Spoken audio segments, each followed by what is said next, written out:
Imagine Earth growing to twice its current diameter. This is the double Earth scenario.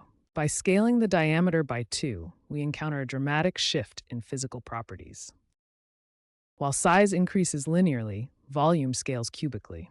If density remains constant, doubling the diameter increases the planet's mass by a factor of 8.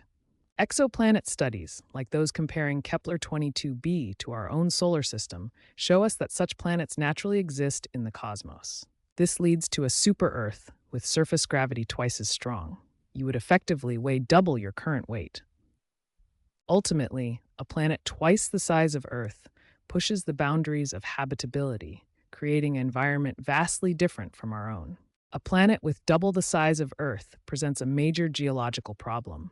Because of the way physics works, larger planets have a much lower surface area to volume ratio.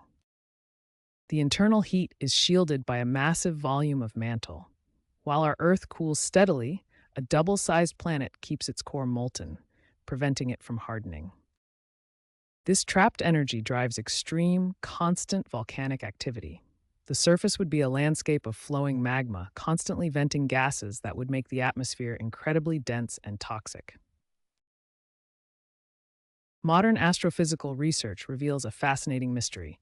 Planets roughly twice the size of Earth are rare. Scientists call this the radius gap. As we compare Earth to super-Earths and mini-Neptunes, we see the clear distinction in nature's architecture.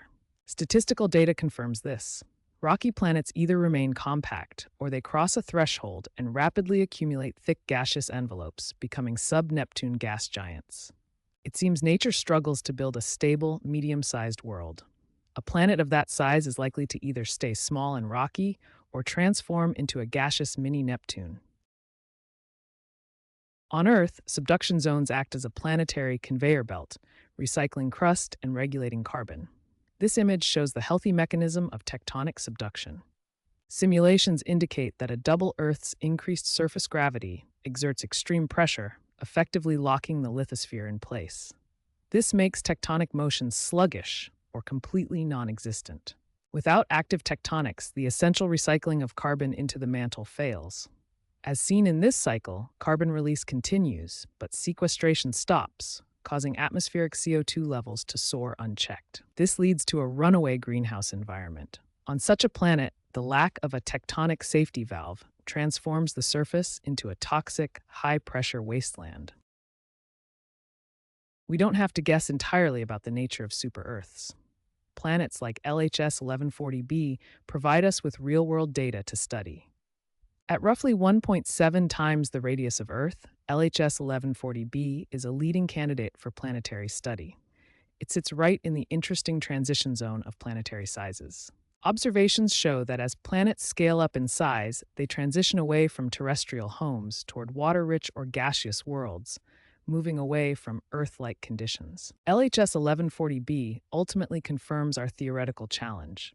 Scaling up a planet is rarely a simple path to creating a second Earth. Ultimately, Earth's current size is a Goldilocks condition for life. Being larger isn't better, it's a trap. A larger Earth would be too heavy, too hot, and too gas-rich to support our delicate balance. Our planet is uniquely sized to sustain the biosphere we know today, proving that Earth is indeed the perfect home.